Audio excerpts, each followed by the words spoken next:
భారతదేశపు మహాగ్రంథాలు, కావ్యాల సంపూర్ణ సంకలనం. సబ్స్క్రైబ్ చేయండి తిలక్.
సిపాయిలు సిపాయిలు సిపాయిలు సిపాయిలు వెళ్ళండి వెళ్ళండి, చాడులను పిలవండి.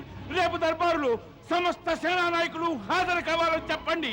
వెళ్ళండి వెళ్ళండి వెళ్ళండి వెళ్ళండి వెళ్ళండి.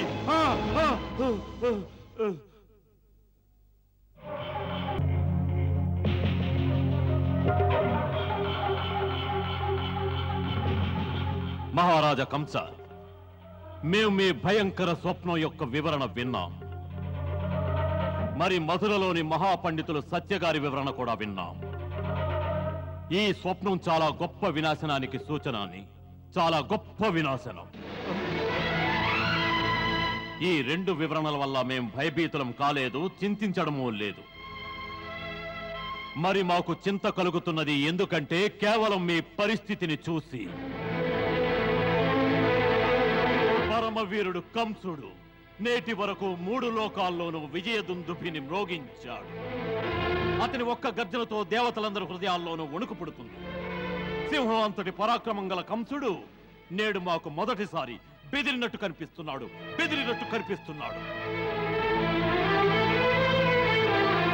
ఇలా భయపడిపోయి ఇంతకు ముందు ఎన్నోసార్లు నువ్వు చింతించడం చూశావు. మరి ఈ విధంగా భయభీతుడు కావడం ఎప్పుడూ చూడలేదు మిత్రుడా, ఎప్పుడు. ఈ విషయమే మమ్ము చింతింపజేస్తున్నది మిత్రమా, చింతింపజేస్తున్నది. ఓ మహావిద్వాంసులు సత్యాగారు, తమ చెంత ఏదైనా ఉపాయం ఉన్నదా? ఏదైనా విద్య ఉన్నదా?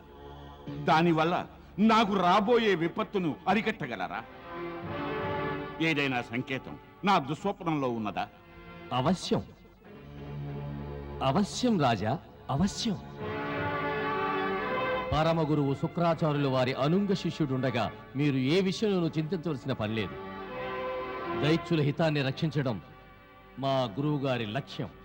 తమరు దైత్య శిరోమణి. అందువల్ల తమలాంటి వారిని రక్షించడం మా కర్తవ్యం.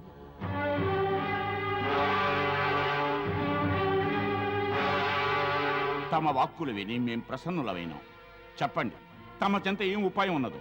ఈ పరిస్థితుల్లో మా గురుదేవులు ఒకే ఉపాయం వివరించారు. ఏమిటది? రాజా, తమరు మహేశ్వరుని యజ్ఞం చేయండి. అది అన్ని అరిష్టాలను నాశనం చేస్తుంది. ఈ మహేశ్వర యజ్ఞం పేరు ధనుర్యజ్ఞం. భగవానుడు భూతనాథునిచే ఇవ్వబడిన ఈ ధనుస్సు ద్వారా యజ్ఞం విజయవంతం అవుతుంది. ఇది దుస్వప్నాలను నివారించి శత్రుభయాన్ని తొలగిస్తుంది. ఈ యజ్ఞాన్ని చేయడం వల్ల దుస్వప్నాలు, శత్రువుల యొక్క భయాలు, సమస్త అరిష్టాలు అతి శీఘ్రంగా తొలగించబడతాయి.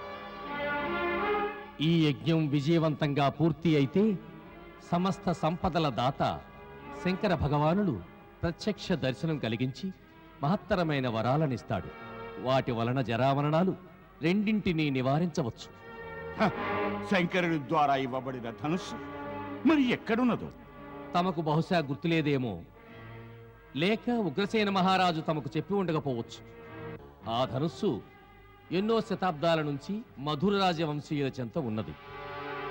అది గుప్త భాండాగారంలో దొరకవచ్చు. పూర్వకాలంలో ఆ మహాపాశుపత ధనుస్సు నందీశ్వరుని స్వయం పశుపతినాథుని వలన ప్రాప్తించినది. మరి ఒక పర్యాయము పరశురాముల వారికి ప్రసాదించారు. కృపానిధి పరశురాముల వారు దానిని ఈ రాజవంశ పూర్వీకులకు ఇచ్చారు.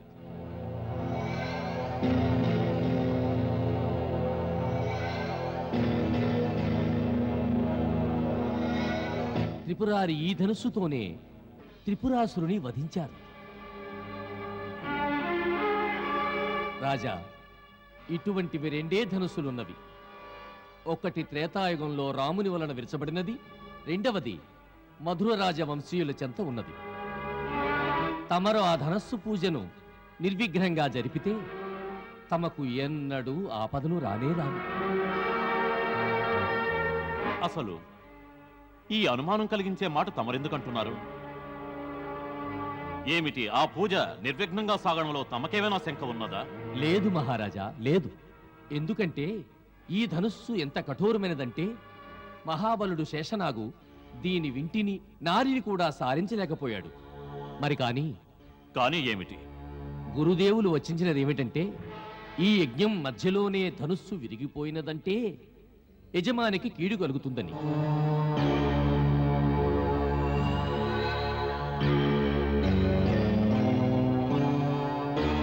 కానీ వారు ఇది కూడా వచించారు, ఒక్క నారాయణుడు తప్ప ఈ ధనుస్సును ఎవ్వరూ విరువలేరని.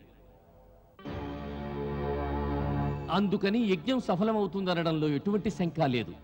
మహారాజా, నా సంప్రదింపు వల్ల తమరు ఈ మహాయజ్ఞానుష్ఠానాన్ని దృఢంగా ఆచరించండి. తమకు విజయం కలుగుతుంది మహారాజా, విజయం కలుగుతుంది.